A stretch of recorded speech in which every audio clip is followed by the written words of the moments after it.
வணக்கம் நலம்தானா channel viewers. இன்றைக்கி பழம்பொரி Kerala type bajji மாதிரி செய்ய போகிறோம். நம்ம இன்றைக்கி பழம்பொரிங்கிறது பஜ்ஜி மாதிரி இருக்கும் அது. ஆனால் நம்ம வந்து பஜ்ஜிக்கு கடலை மாவு யூஸ் பண்ணுவோம். நம்ம இப்போ கடலை மாவெல்லாம் கிடையாது. இதுக்கு வேண்டிய இன்க்ரீடியன்ட்ஸ் என்னன்னு சொன்னிங்கன்னா 200 கிராம் மைதா, 50 கிராம் அரிசி மாவு, 50 கிராம் சர்க்கரை, உப்பு, குக்கிங் சோடா, அவ்வளோதான். இதில் வேறு எதுவுமே கிடையாது. அதை வந்து நம்ம வந்து மிக்ஸ் பண்ணி தண்ணியில் இந்த மாதிரி எடுத்து வச்சுக்கிட்டு, இங்கே பாருங்கள், இந்த லெவலுக்கு இப்படி எடுத்து வச்சு கரைச்சி வச்சுட்டு 4 மணி நேரம் புளிக்கணும்.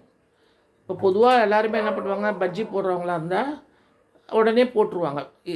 நம்ம வந்து இப்போ அப்படி கிடையாது. இதுக்கு வந்து நம்ம கரைச்சி வச்சுட்டு 4 மணி நேரம் புளிக்கணும். புளிச்சாதான் இதோட டேஸ்டியே இருக்கும். அப்போ தான் அந்த நல்லா உப்பி வரும். அதுமாதிரி நேந்திர பழம் நல்லா பழுத்துருக்கணும். இப்போ பாருங்கள், இப்படி பழுத்துருக்கு பாருங்கள். இந்த இந்த இந்த மாதிரி நம்ம வந்து கற்படிச்சு போய் இப்படி இருக்கணும். இதை உரிச்சிட்டு அதை தோலை எடுத்துகிட்டு 2ஆக கட் பண்ணி அதை வந்து 2 கட் பண்ணி இந்த மாதிரி 4 இதை எடுக்கணும். இப்போ போடுறாங்க பாருங்கள். இப்போ எண்ணெய் காஞ்சிருச்சு. இப்போ நம்ம அப்படியே போடணும். ரொம்ப தண்ணியாக்கக்கூடாது. அவ்வளோதான். இப்போ டேஸ்டியாக இருக்கும். இது வந்து இதில் வந்து இதோட இதே என்ன தெரியுமானா, முக்கியமாக அது ஊறணும். நம்ம உடனே போட்டுறக்கூடாது. அவ்வளோதான்.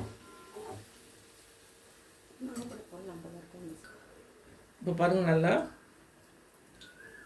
தெரியுதுன்னு நினைக்கிறேன் உங்களுக்கு. பழம் நல்லா பழுத்து இருந்தால் ரொம்ப நல்லாயிருக்கும். தோல் கரங்கரேன்னு இருந்தால் தான் நமக்கு டேஸ்டியாக இருக்கும். கேரளாலலாம் இது வந்து ரொம்ப விசேஷமானது. எல்லா ஹோட்டல்லையும் இதை கொடுப்பாங்க. இது பேர் பழம்பொரி. டேஸ்டியாகவும் இருக்கும். இதில் வந்து கடலை மாவுங்கிறது எதுவும் கிடையாது. ஏலக்காய் பொடியோ இல்லை மற்ற இது இந்த மாதிரி எதுவுமே போட மாட்டோம் நம்ம.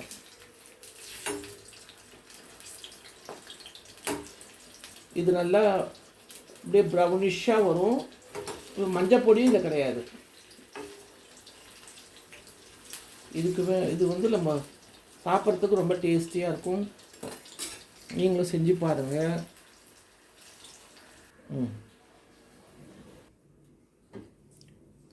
இப்போ எடுத்தாச்சு. இப்போ திருப்பி போடுறாங்க.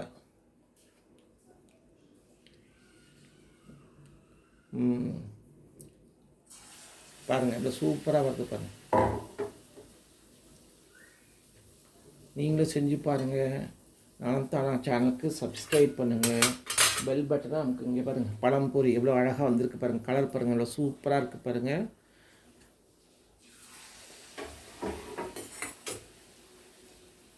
யாராவது கெஸ்ட்டு வந்துட்டாங்கன்னா டக்குன்னு நம்ம செஞ்சிடலாம். அந்த மாதிரி ஈவினிங் ஸ்நாக்ஸுக்கு பிள்ளைங்களை ஸ்கூல் போயிட்டு வந்தால் கூட இது கொடுக்கலாம். நம்ம இன்னொன்று கூட போடலாம்.